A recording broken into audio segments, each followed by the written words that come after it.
Email li għandu fideħ One Use tikkonferma kemm Jason Azzopardi kif ukoll l-eks Prim Ministru Lawrence Gonzi kellhom pressjoni minn ta' Art fl-imtaħleb biex jieħu 7 darbiet l-ammont li l-periti tal-gvern kienu stmawa. L-Avukat Ġenerali kien talab lil żewġ uffiċjali pubbliċi biex jikkoordinaw mal-eks Ministru Jason Azzopardi li kien responsabbli mill-artijiet. Peresso is writing to the Minister and Prime Minister in stronger terms. I think that we should coordinate with the Minister before entering into further correspondence with him. Michele Peresso kienet jagħmel pressjoni lil Jason Azzopardi sabiex jola il-prezz tal-art fl-imtaħleb.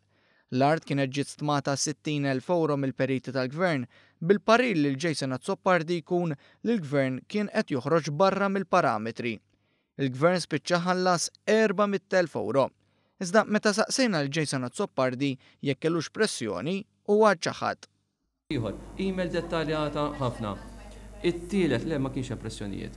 Li persuna tagħmel claim għal dak li jattemmen li għandha dritt għalih, dik mhijiex pressjoni. Minħabba din il-pressjoni pruvaw isibu soluzzjoni li flus mitluba minn Peresso jitħallsu bħala imaxxijiet. Tattika li kienet ikkonfermata minn Jason Azzopardi nnifsu li prova jsib skuża għal xiex Peresso tħallas 400,000 euro, 7 darbit aktar minn kemm l-art kienet inizjalment stmata.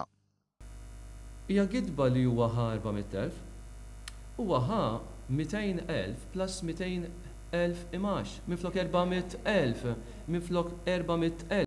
Minkejja li din l-email tindika b'mod ċar l-involviment dirett ta' Jason Azzopardi li waslet sabiex Michele Peresso jitħallas is-somma li xtaq, jiġifieri dik ta' 400,000 euro tal-art fl-imtaħleb, Jason Azzopardi baqa' jsejjaħ din l-istorja bħala gidba.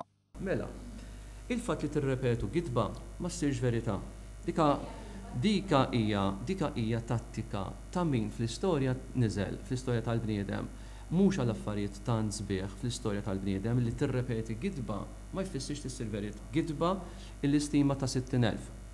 Gidba li kemm intervent politiku.